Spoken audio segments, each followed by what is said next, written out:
Hello, Bill Jordann here. I do candid video interviews. If you're a painter, a sculptor, or a candlestick maker, this is where you need to be. People buy from people they know.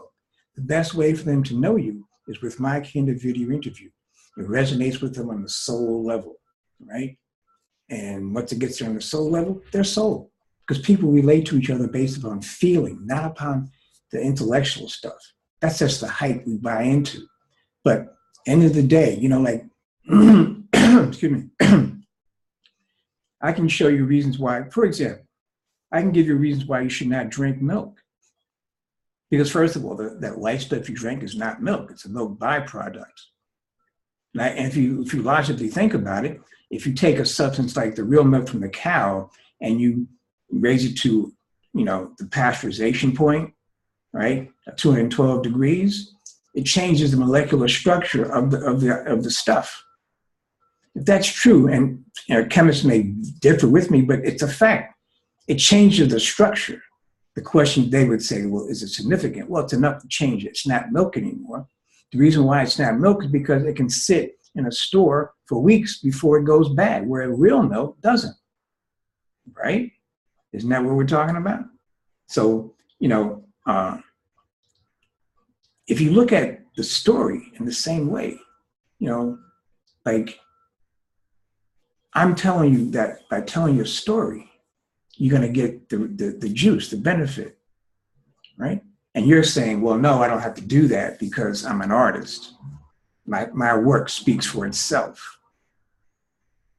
It goes back to the notion of separation. See, you want to be inclusive. You want people to embrace you 360, as they say. And by just maintaining this one aspect of your expression, you're a specialist, is a word. You're a specialist in the storytelling world. Look how pretty you are. Yes, that's true. You are pretty. You do good work. It's nice, but that's not the whole story. That's only part of the story. That's only 1/3 of the story. I mean, actually, you're probably getting 2/3 of the story in a way. Well, that's only 1/3. I'm trying to give you the next third. And the final third is your audience. See, look, you make a thing, you make a painting, and it stands on its own, right? Now, you're telling a story, but the way it works is you have to augment your storytelling skill with the verb, the storytelling of your story, because your story tells us where, we fit in to the work. Without telling your story, you're not really being fair to me. You're causing me to be frustrated. And, I'm subject to not like you subconsciously because I expect you, you're the artist. You're supposed to take me from, from feeling up, feeling one way to another. And sometimes the painting does that, but even the great paintings still need the union of the order, the storytelling, so that the end user can hear it and see it, all right? And that happens when you tell it. See, it's the telling with the seeing and the hearing that makes for the complete cycle. And I know it's a new concept because you've been, dedicating yourself to just one aspect of this process. And you believe that that's the way it has to be done. But it's not true because, the great artists, they would go out and they would talk about their work. Even if you're selling a painting, people want to know what it's about so they can know you, so they can resonate with you.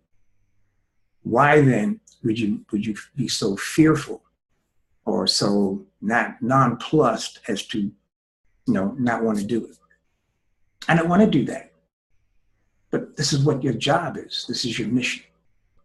And I'm just showing unlike the difference between, that store-bought milk and real milk, what you're doing is like store-bought milk.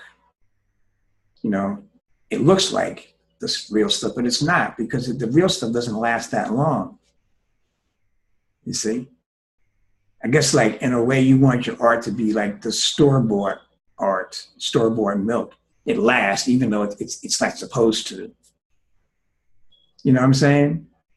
That's done for commercial purposes. Think about it. In the same way, you do your work. You want your work to last forever in some way. It's supposed to help you, you know, or you're giving something to society. You're gonna, you know, your work alone is gonna save society.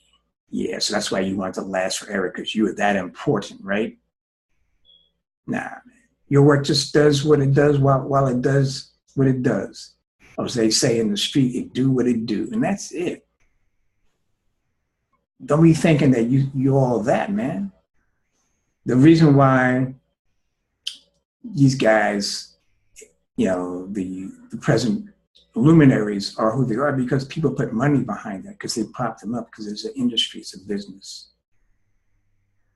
You know, I mean, none of those guys are any better than anybody else. There are guys out there who are equally as good as they are. And we know that's true because we know there are guys out there who copy them, who forge their work, which means if someone can forge it, hey, they got guys who can do the same thing. I mean, humanity, you know, there were no super guys and everyone else died after that. Does that make sense to you? I mean, you're buying, you know, you're buying the smoke trail. Anyway, I'm at 201-790-3368. My name is Bill like Clinton, Jordann like Michael. Give me a call. Peace out.